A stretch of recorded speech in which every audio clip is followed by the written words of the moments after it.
Hello everyone, स्वागत है आप सभी का आपके अपने यूट्यूब चैनल एनडी क्लासेस पर। और भाई उम्मीद करता हूँ आप सभी अपनी पढ़ाई अच्छे से कर रहे होंगे। और आज हम पढ़ने वाले हैं क्लास 11 की केमिस्ट्री के अंदर चैप्टर नंबर 3 का लेक्चर नंबर 6। देखिए ये चैप्टर बहुत इंपॉर्टेंट होने वाला है और ये लेक्चर बहुत इंपॉर्टेंट है क्योंकि इस लेक्चर में हम एस और पी ब्लॉक को डिस्कस करेंगे। पीरियोडिक टेबल को मैंने आपको बताया था 4 ब्लॉक के अंदर बांटा गया है, S block, P block, D block और एफ ब्लॉक। उनमें से आज हम एस ब्लॉक और पी ब्लॉक को डिस्कस करेंगे। डी ब्लॉक और एफ ब्लॉक आपके सिलेबस के अंदर यहाँ क्लास 11 में नहीं है, वो क्लास 12 में जाकर के है, तो उसको हम वहां डिस्कस करेंगे।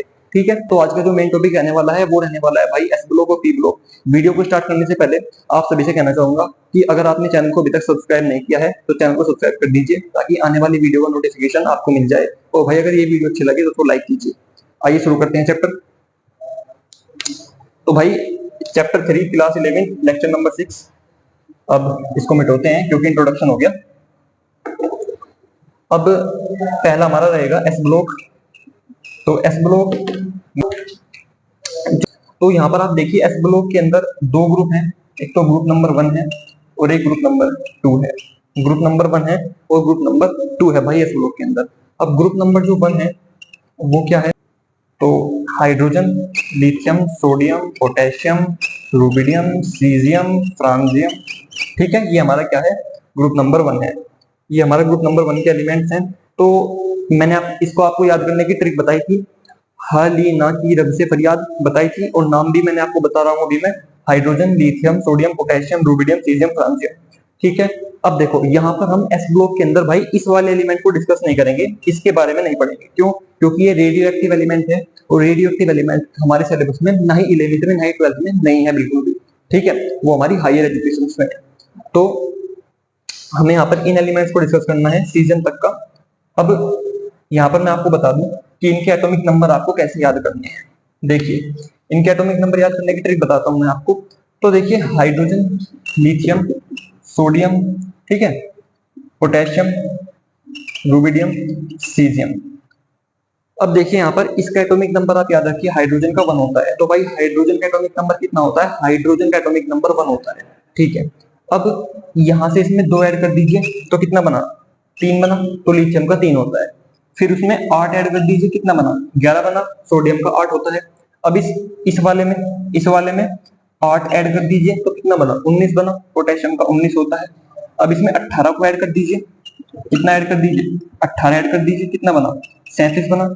अब भाई यहाँ पर इसमें दोबारा से 18 ऐड कर दीजिए तो कितना बना, तो भाई यहाँ पर वो 55 बना। ठीक है, तो ये हो गया। तो हाल ही ना की रब से फरियाद, तो फरियाद वाला तो छोड़ दो, फ्रांजियम। ठीक है, सीजियम तक का डिस्कस करना है। तो हाइड्रोजन का याद रखो एक, देखो हाइड्रोजन का तो भाई याद रखना ही पड़ेगा। ठीक है, हाइड्रोजन तो आपको मैंने आपको पहली वाली वीडियो में बताया था कि ये आपका बहुत अच्छा फ्रेंड है, तो उसको तो आपको याद रखना ही पड़ेगा। ये 1 है। ठीक है, अब इसमें ये नंबर से याद रखने हैं आपको, 2, 8, 8, 18, 18 याद करो। 2, 8, 8, 18, 18 इनको हम मैजिक नंबर्स बोलते हैं। बुक्स में भी आपको कुछ बुक्स में मिल जाएंगे, इनको हम मैजिक नंबर्स बोलते हैं। ठीक है, जादुई संख्याएं, मैजिक नंबर ही लिखा हुआ है बुक्स में भी, तो इनको आपको याद रखना है। अब क्या करना है आपको, इस एक के अंदर आपको इस पहले वाले मैजिक नंबर को ऐड कर देना है, तो 3 हो जाएगा। तो 3 लिथियम का एटॉमिक नंबर है। अब क्या करना है आपको सोडियम का एटॉमिक नंबर फाइंड करने के लिए लिथियम के एटॉमिक नंबर में 8 को ऐड कर देना है, तो 11 हो जाएगा। फिर ऐसे 8 ऐड करना है, फिर 8 ऐड करना है, फिर 18, फिर 18। तो इस तरीके से आपके इन सब के एटॉमिक नंबर निकल जाएंगे बहुत ही इजी तरीके से। ठीक है भाई, तो यहाँ पर मैं आपको अब ग्रुप 2 के कैसे एटॉमिक नंबर याद करना है वो बताता हूँ। जो ग्रुप 2 है वो बहुत ही इजी है। देखो beryllium, magnesium, calcium, strontium, barium. यहाँ पर हम जो एक एलिमेंट होता है बाद में जिसका सिंबल होता है Ra, उसको हम बोलते हैं भाई रेडियम। तो यहाँ पर हम रेडियम को डिस्कस नहीं करेंगे। अब यहाँ पर आपको याद करना है बेरिलियम का एटॉमिक नंबर 4 होता है। ये तो आपको याद रखना ही पड़ेगा, मैंने क्या बताया, ये तो आपको याद रखना ही पड़ेगा 100%। अब आपको क्या करना है, इस 4 में 8 जोड़ देना है, तो कितना हो जाएगा, 12। 12 क्या होता है, मैग्नीशियम का एटॉमिक नंबर। इसमें दोबारा से कितना जोड़ दो, 8 जोड़ दो। कितना जोड़ दो भाई, 8 जोड़ दो, तो 20 हो जाएगा। 20 किसका एटॉमिक नंबर होता है, कैल्शियम का एटॉमिक नंबर होता है। अब इस 20 में कितना जोड़ दो, 18 जोड़ दो। कितना जोड़ दो भाई, 18 जोड़ दो, तो 38 हो जाएगा। कितना हो जाएगा, 38। और 38 किसका एटॉमिक नंबर होता है, 38 होता है स्ट्रोंशियम का एटॉमिक नंबर। अब इसमें दोबारा से आप लोग कितना जोड़ दो, इसमें आप लोग 18 जोड़ दो। कितना जोड़ दो भाई, 18 जोड़ दो, तो कितना हो जाएगा, 56 हो जाएगा। और 56 किसका एटॉमिक नंबर होता है? 56 होता है बेरियम का एटॉमिक नंबर। ठीक है, देखो आगे।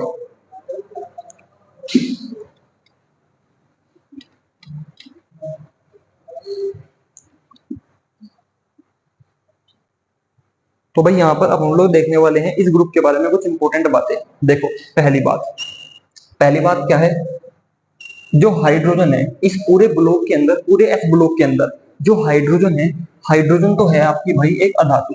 क्या है? अधातु है। हाइड्रोजन एक अधातु है, ठीक है। बाकी जो भी शेष हैं, बाकी जो भी शेष मेटल्स हैं, मतलब शेष तत्व हैं, वो सब क्या है? वो सब धातु हैं। क्या है भाई? धातु हैं। हाइड्रोजन को छोड़ दो, हाइड्रोजन को छोड़ दो, हाइड्रोजन तो अधातु है, लेकिन शेष जितने भी बचे वो सारे धातु हैं। शेष जितने भी बचे वो सारे धातु हैं, ये बात आपको याद रखनी है। ठीक है, अब अगला पॉइंट है। अब देखो अगला पॉइंट, जो भाई फ्रांजियम है और जो भाई रेडियम है, जो फ्रांजियम है और जो रेडियम है, ये क्या है आपके? ये आपके रेडियो एक्टिव है। क्या है भाई? ये रेडियो एक्टिव एलिमेंट है। फ्रांजियम और रेडियम दोनों के दोनों रेडियो एक्टिव एलिमेंट है, इस बात को याद रखना है। कभी कभी ऑब्जेक्टिव में पूछ सकता है कि एस ब्लॉक के अंदर कौन कौन से एलिमेंट रेडियो एक्टिव है, तो आप एकदम पूरे जोश से आंसर देना कि फ्रांजियम और रेडियम रेडियो एक्टिव एलिमेंट है। क्यों? क्योंकि आपने एनबी क्लासेस से पढ़ा है कॉन्सेप्ट को। ठीक है भाई, तो फ्रांजियम रेडियम रेडियो एक्टिव एलिमेंट है, एच अधातु है, शेष सारे धातु हैं। ठीक है, अब वैसे फ्रांजियम रेडियम भी धातु है, फ्रांजियम रेडियम भी धातु है, लेकिन वो कैसी धातु है? वो रेडियो एक्टिव धातु है मेरे भाई। ठीक है, अब अगली बात, अब अगली बात देखिए आप लोग। तो जो हमारा इस ग्रुप के अंदर नेक्स्ट पॉइंट है वो क्या है? देखो, अब मैं आपको यहाँ पर जितनी भी प्रॉपर्टी पढ़ाऊंगा, जितनी भी प्रॉपर्टी पढ़ाऊंगा वो हाइड्रोजन से अलग पढ़ाऊंगा। हाइड्रोजन को आप एक तरफ निकाल दो, अब हम बाकी जितने भी एलिमेंट हैं सबके लिए पढ़ेंगे। ठीक है, चलो अब देखो अगला पॉइंट क्या है। अगला पॉइंट यहाँ पर है कि यौगिक, यौगिक वाइट। अब ये क्या चीज है भाई? इस ग्रुप के जितने भी कंपाउंड होते हैं वो सारे किस कलर के होते हैं? वो सारे व्हाइट कलर के होते हैं। ठीक है, मतलब ये जो आपका पूरा का पूरा एस ब्लॉक है, ठीक है, इसमें आप हाइड्रोजन को छोड़ करके कोई सा भी एलिमेंट ले लो, कोई सी भी मेटल ले लो और उसका कंपाउंड बनाओ, तो वो कंपाउंड किस कलर का होगा? वो यौगिक किस कलर का होगा? वो यौगिक व्हाइट कलर का होगा। किस कलर का होगा भाई? व्हाइट कलर का होगा। ठीक है, अगली बात, अब अगली बात सुनेंगे।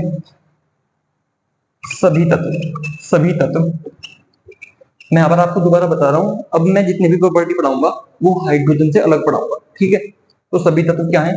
सभी तत्व यहाँ पर आपके क्षारीय हैं। क्या है भाई? क्षारीय हैं। क्षारीय और अम्लीय क्या होता है वो आपने क्लास 10th में पढ़ लिया होगा। क्लास 10th की साइंस बुक के अंदर चैप्टर नंबर 2 है एसिड बेस साल्ट, वहां पर आपने इस चीज को पढ़ लिया होगा। तो यहाँ पर जितने भी तत्व हैं वो सारे क्या हैं? क्षारीय प्रकृति के, यानी बेसिक है, एल्कलाई है। ठीक है, अब ऑक्साइड, ऑक्साइड भी कैसे हैं भाई? क्षारीय हैं। ऑक्साइड भी कैसे हैं? क्षारीय हैं। इस ब्लॉक के अंदर जितने भी एलिमेंट हैं, इस ब्लॉक के अंदर जितने भी मेटल्स हैं, सबके जो ऑक्साइड है, सबके जो ऑक्साइड हैं, जैसे हमारा Na2 हो गया, ठीक है, हमारा MgO हो गया, तो ये सब क्या है? ये सब क्षारीय प्रकृति के हैं। कैसी प्रकृति के हैं भाई? क्षारीय प्रकृति के हैं, बेसिक नेचर के हैं। तो सारे एलिमेंट भी क्षारीय हो गए और सारे ऑक्साइड भी क्या हो गए? क्षारीय हो गए। ठीक है, अब आगे देखिए। अब देखो, जो एस ब्लॉक है, एस ब्लॉक दो ग्रुप में डिवाइड है, ग्रुप 1 में और ग्रुप 2 में। तो ग्रुप 1 जो है और ग्रुप 2 जो है, तो इसकी वैलेंसी, इसकी वैलेंसी कितनी होगी भाई? 1 होगी। और जो ग्रुप 2 है इसकी वैलेंसी कितनी होगी? इसकी वैलेंसी 2 होगी। ध्यान रखो इस बात का, जो ग्रुप 1 है, ग्रुप 1 की वैलेंसी सारे एलिमेंट की कितनी होगी? 1 होगी। और जो एस ब्लॉक के अंदर ग्रुप 2 है उसकी सारे एलिमेंट की वैलेंसी कितनी होगी? 2 होगी। ये फिक्स होती है, इस बात को आप लोग रट लीजिए, ध्यान रखिए। एस ब्लॉक के पहले ग्रुप की वैलेंसी 1, एस ब्लॉक के दूसरे ग्रुप की वैलेंसी 2। अब यहाँ पर जो आपका नेक्स्ट पॉइंट बनता है, अब यहाँ पर जो नेक्स्ट पॉइंट बनता है उसको देखिए। तो भाई नेक्स्ट पॉइंट है यहाँ पर अमलगम। अब अमलगम क्या होता है? देखो, अमलगम क्या होता है, अगर आपके पास कोई मेटल है, अगर आपके पास कोई मेटल है, उस मेटल की रिएक्शन आपने मरकरी से करवाई। किससे करवाई? मरकरी से। मरकरी का सिंबल क्या होता है? Hg। तो वो मेटल क्या करती है, मरकरी के साथ ज्वाइंट हो जाती है। क्या हो जाती है भाई, मरकरी के साथ ज्वाइंट हो जाती है, और ज्वाइंट होके क्या बनाती है, ज्वाइंट होके अमलगम बनाती है। क्या बनाती है, अमलगम बनाती है। मान लो आपके पास क्या है, आपके पास सोडियम है, सोडियम की रिएक्शन आपने मरकरी से करवाई, किससे करवाई भाई, मरकरी से करवाई, तो क्या बनेगा, NaHg। ये दोनों क्या हो जाएंगे, ज्वाइंट हो जाएंगे। देखो ये जो मैंने डैश लगाया है ना, ये डैश ज्वाइंट का निशान है। किसका निशान है भाई, ज्वाइंट का निशान है। तो Na-Hg, इसको हम क्या बोलते हैं, इसको हम बोलते हैं अमलगम। अमलगम। ऐसे ही बहुत सारी मेटल्स हैं जो मरकरी के साथ रिएक्शन करके अमलगम बनाती हैं। तो इस ब्लॉक में भी एक प्रॉपर्टी है कि अगर आप इसकी मेटल्स को मरकरी से रिएक्शन करवाओ तो वो ऐसे अमलगम बना देंगी, मतलब मरकरी के साथ ज्वाइंट हो जाएंगी। ठीक है, अब अगली चीज,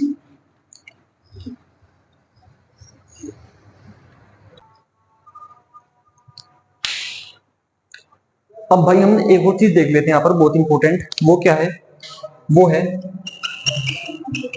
फ्लेम टेस्ट। क्या है भाई, फ्लेम टेस्ट। अब फ्लेम टेस्ट को हम हिंदी में क्या बोलते हैं, देखो फ्लेम टेस्ट को हिंदी में बोला जाता है ज्वाला परीक्षण। क्या बोला जाता है भाई, ज्वाला परीक्षण। अभी ज्वाला परीक्षण क्या बला है, देखिए जैसे कोई हमारे पास मेटल है एस ब्लॉक की, तो अगर हम उस एस ब्लॉक की मेटल को जलाएंगे तो उसमें से धुआं निकलेगा, कुछ ज्वाला मतलब धुआं इस टाइप से उबलती हुई आग से निकलेगी। तो उस आग का रंग कैसा होगा, उस रंग को देखना, वही क्या कहलाता है, वही कहलाता है फ्लेम टेस्ट। फ्लेम को हिंदी में ज्वाला कहते हैं, वही हमारा ज्वाला परीक्षण या भाई फ्लेम टेस्ट कहलाता है। बेरिलियम और मैग्नीशियम, इसे इंपॉर्टेंट रखिएगा। बेरिलियम और मैग्नीशियम दो ऐसे एलिमेंट हैं जो अगर हम उनको जलाएं तो वो किसी भी प्रकार का रंग नहीं देते, वो फ्लेम टेस्ट देते ही नहीं है। केवल बेरिलियम मैग्नीशियम, बाकी सारे एलिमेंट देते हैं। अब यहाँ पर मैं आपको कुछ एलिमेंट के लिए कलर लिखवा रहा हूँ, जिसको आप लोग याद कर लीजिएगा। तो देखिए भाई, ये लिथियम है। अब लिथियम, बेरियम, ठीक है, स्ट्रोंशियम, कैल्शियम, सोडियम, इन एलिमेंट का कलर कलर आप लोग याद रखिएगा। तो भाई इसका होता है सुनहरा, सुनहरा पीला। सोडियम का फ्लेम का रंग कैसा होता है, सुनहरा पीला।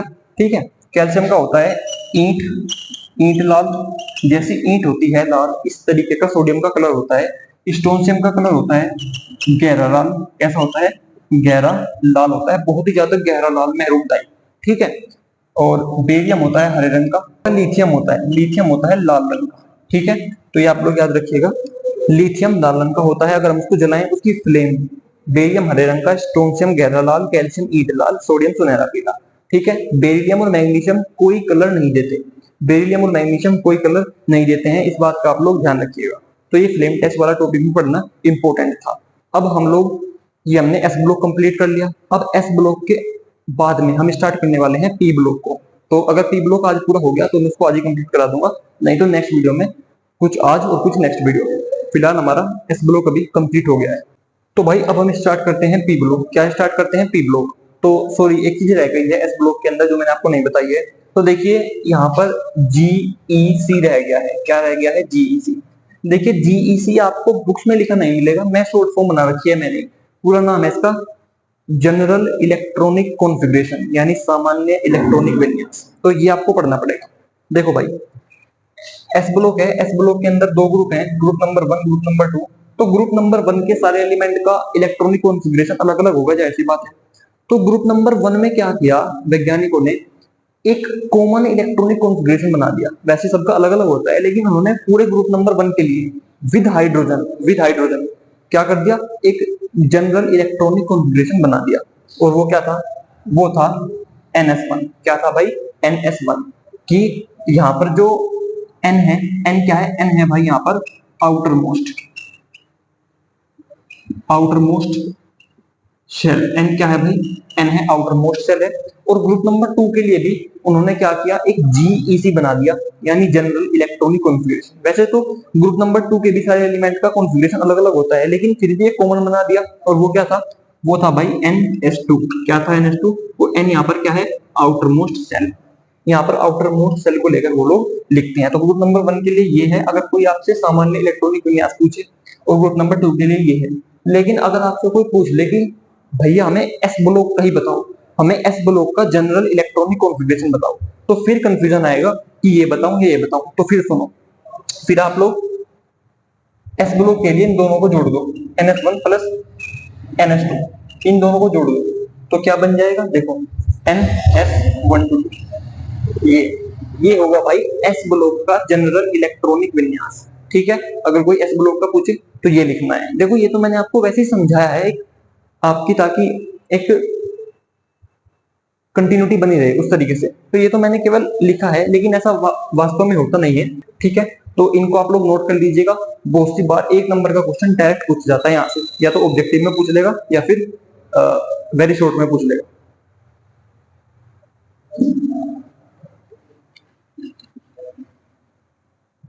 अब आप लोग देखो पी ब्लॉक, क्या देखो भाई, पी ब्लॉक देखो, पी ब्लॉक, तो देखो जो पी ब्लॉक है, पी ब्लॉक को हम स्टडी करेंगे। तो भाई पी ब्लॉक थोड़ा सा इस ब्लॉक से बड़ा है, लेकिन उसको भी मैं यहाँ पर केवल आपको जनरल इंट्रोड्यूस करवाऊंगा, केवल सामान्य परिचय करवाऊंगा। तो देखो पी ब्लॉक जो है आपका बहुत सारे ग्रुप में डिवाइड है। Group number 13, group number 14, group number 15, group number 16, group number 17, group number 18। ये इतने सारे ग्रुप हैं जिनमें पी ब्लॉक डिवाइड है। ठीक है, ग्रुप नंबर 18 को क्या बोलते हैं, नोबल ग्रुप या शून्य ग्रुप। 17 को हेलोजन ग्रुप, 16 को चालकोजन ग्रुप, 15 को निकटोजन ग्रुप, और जो 13 14 है इनकी कोई स्पेसिफिक नाम नहीं है। तो ये बात मैंने आपको बताई थी पहले वाली वीडियो में। अब इसके भी कुछ इंपॉर्टेंट पॉइंट देख लेते हैं। क्या, यहाँ पर मैं आपको पहला पॉइंट बताऊंगा कि देखो यहाँ पर जो है ना, यहाँ पर एलिमेंट टाइप्स। तो भाई एलिमेंट यहाँ पर सारे मेटल हैं, सारे नॉन मेटल हैं या मेटलोइड है, मतलब धातु हैं, अधातु हैं, उपधातु। तो भाई ये बात ध्यान रखना, यहाँ पर धातु भी है, अधातु भी है, उपधातु भी है, तीनों टाइप के एलिमेंट इस ब्लॉक में घुसे पड़े हैं। तो धातु भी है, अधातु भी है, ठीक है भाई, और उपधातु भी है, और उपधातु भी क्या है भाई, उपधातु भी। तो यहाँ पर धातु भी है, अधातु भी है, उपधातु भी है, तीनों टाइप के एलिमेंट घुसे पड़े हैं। ठीक है, अब कौन सा एलिमेंट क्या है वो मैं आपको बताता हूं, देखिए। तो पी ब्लॉक में यहाँ पर पूरा बना रहा हूं बेसिकली। तो देखो ग्रुप नंबर 13, 14, 15, 16, 17, 18। ठीक है भाई, ग्रुप नंबर 13 बैंगन, आलू, गाजर, इन थैला, इन थैला। फिर काशी से गए संत प्रभु, काशी से गए संत प्रभु, न्यूजीलैंड, पाकिस्तान, ऑस्ट्रेलिया सब बिके, न्यूजीलैंड, पाकिस्तान, ऑस्ट्रेलिया सब बिके। ओ सावधानी से टी हो, ओ सावधानी से टी हो। फूल खिला, फूल खिला बाहर आई अंटी, फूल खिला बाहर आई अंटी। कि 18 यहाँ पर ऊपर रहेगा और हीलियम सबसे ऊपर आता है, फिर फ्लोरीन के सामने नियोन, फिर आर्गन, फिर क्रिप्टन, फिर जीनोन, और भाई यहाँ पर आता है रेडोन। नीचे वाला एलिमेंट मैंने छोड़ दिया है यहाँ पर भी। तो इस तरीके से ये पूरा पी ब्लॉक है जो आपका इंपॉर्टेंट है। अब मैं इसमें आपको बताऊंगा कौन सा धातु है, कौन सा अधातु है और कौन सा उपधातु है। तो भाई यहाँ पर ये हमारा पूरा क्या है, ये हमारा पूरा पी ब्लॉक है।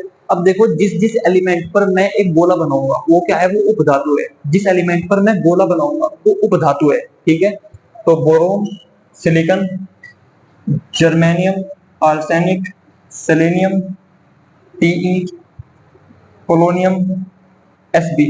1 2 3 4 5 6 7 8, हाँ पूरी आवर्त सारणी के अंदर 8 उपधातु हैं। पी ब्लॉक के अंदर कितनी उपधातु हैं भाई, 8 उपधातु हैं। तो यहाँ पर मैंने सब पर गोला बना दिया है, नोट कर लो। जिन पर गोला बना है ना वो सारी उपधातु हैं।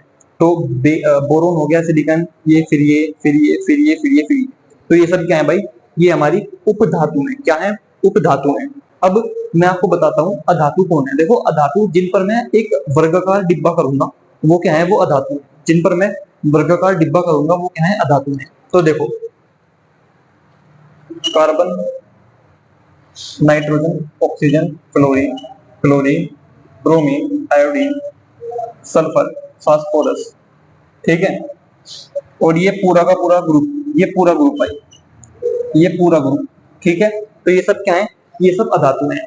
तो ये बोरोन, सॉरी कार्बन हो गया, नाइट्रोजन हो गया, ऑक्सीजन हो गया, क्लोरीन, क्लोरीन, ब्रोमीन, आयोडीन, और ये पूरा का पूरा 18वां ग्रुप इसका है। ये पूरा का पूरा 18वां ग्रुप अधातुओं का है।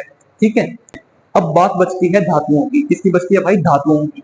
तो जिन पर कोई डिब्बा या गोला नहीं किया गया है, जिन पर कोई डब्बा या गोला नहीं किया गया है वो सब क्या है, वो सब धातु है। ये आप आराम से समझ सकते हो।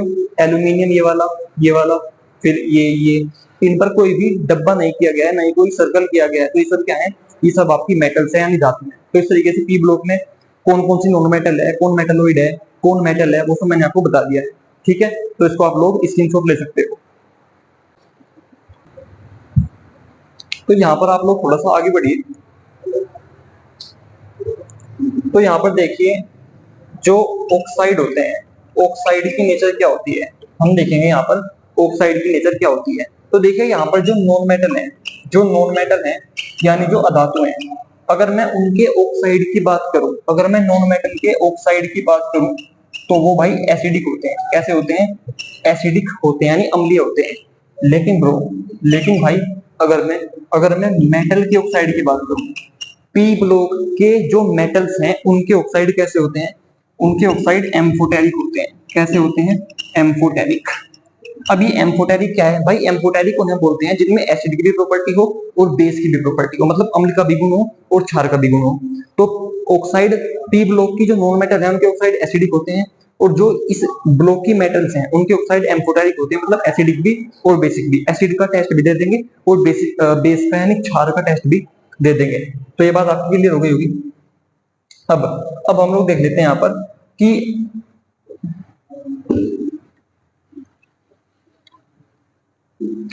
वैलेंसी के बारे में। किसके बारे में भाई, वैलेंसी के बारे में। तो देखो वैलेंसी, तो इस ब्लॉक के अंदर ना, इस ब्लॉक के अंदर बहुत सारे एलिमेंट है, इस ब्लॉक के अंदर भाई बहुत सारे एलिमेंट है। तो इतने सारे एलिमेंट की वैलेंसी आपको याद रखने की जरूरत नहीं है। और इस ब्लॉक में और डी ब्लॉक में वैलेंसी का चक्कर फंसा हुआ है बहुत ज्यादा। मतलब वैलेंसी चेंज भी हो सकती है एक एलिमेंट की, एक एलिमेंट की वैलेंसी एक से ज्यादा भी हो सकती है। तो बहुत चक्कर फंसा हुआ है। तो यहाँ पर मैं आपको कुछ इंपॉर्टेंट एलिमेंट की, कुछ इंपॉर्टेंट यानी कुछ मेन वैलेंसी बताऊंगा, उसको आपको याद करना है। तो देखो जो हमारा ग्रुप नंबर 13 है, ग्रुप नंबर 13 के अंदर शुरू के दो एलिमेंट हैं, बोरोन और एल्यूमिनियम। इन दोनों की वैलेंसी को आप लोग याद कर लीजिए। इन दोनों की वैलेंसी 3 होती है। कितनी होती है भाई, 3 होती है। ग्रुप नंबर 14 के अंदर दो एलिमेंट है, कार्बन सिलिकॉन। दोनों की वैलेंसी 4 होती है। कितनी होती है, 4 होती है। बस इन दो की याद कर लीजिए, यही मेन है। ग्रुप नंबर 15 में नाइट्रोजन की वैलेंसी 3 होती है, फास्फोरस की वैलेंसी 3 भी होती है और 5 भी होती है। ठीक है। ग्रुप नंबर 16 में ऑक्सीजन है और सल्फर है। ऑक्सीजन की वैलेंसी 2 होती है, सल्फर की वैलेंसी 2 होती है। याद कर लीजिए। ग्रुप नंबर 17 के अंदर फ्लोरीन, क्लोरीन, ब्रोमीन, इन 3 एलिमेंट की वैलेंसी तीनों की 1 होती है। ठीक है, इन 3 की इंपॉर्टेंट है, वो याद कर लीजिए।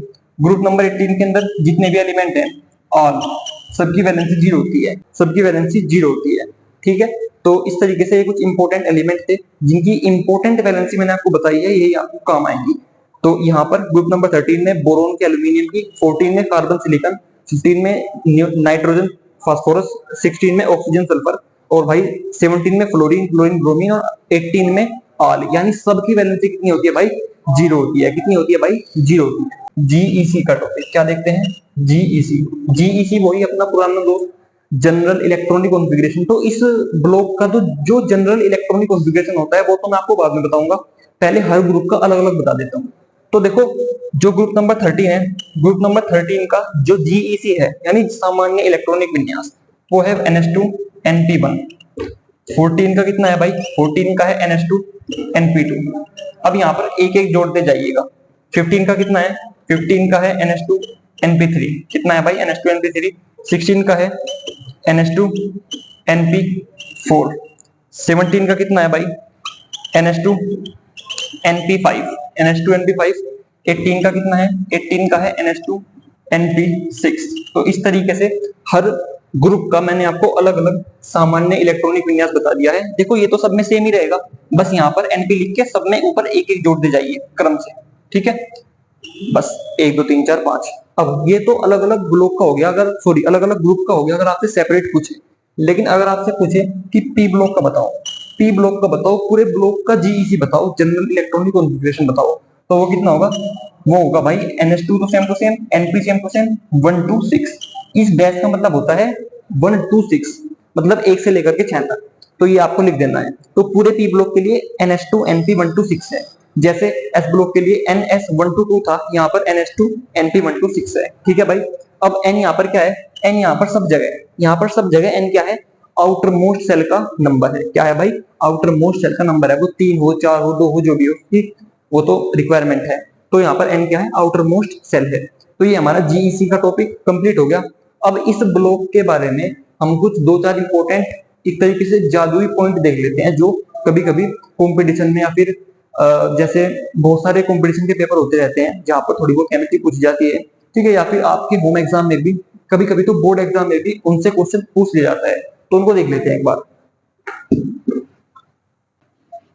यहाँ पर कुछ इंपॉर्टेंट पॉइंट देख लो, इन पर स्टार कर लेना। पहला पॉइंट क्या है? देखो पहला पॉइंट यहाँ पर है फ्लो, श्रृंखलन। क्या है भाई? श्रृंखलन। श्रृंखलन क्या है? देखो श्रृंखलन को इंग्लिश में बोलते हैं कैटिनेशन। Catenation, catenation. अब ये क्या चीज है? तो कैटिनेशन होता है भाई चैन का बनना।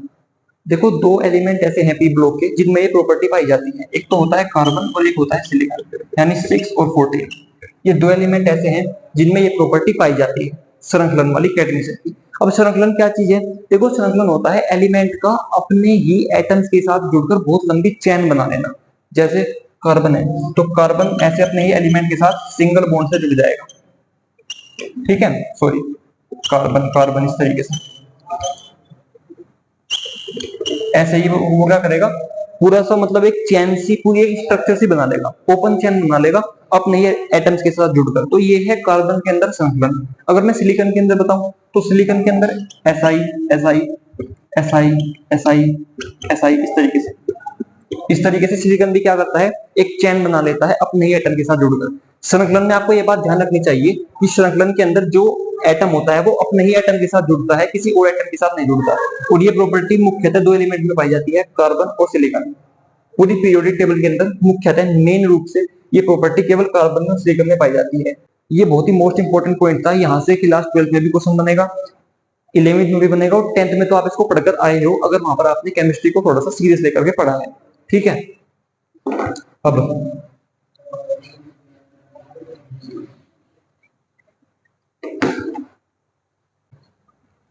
अब भाई एक बस लास्ट टॉपिक आपका बचा है, वो है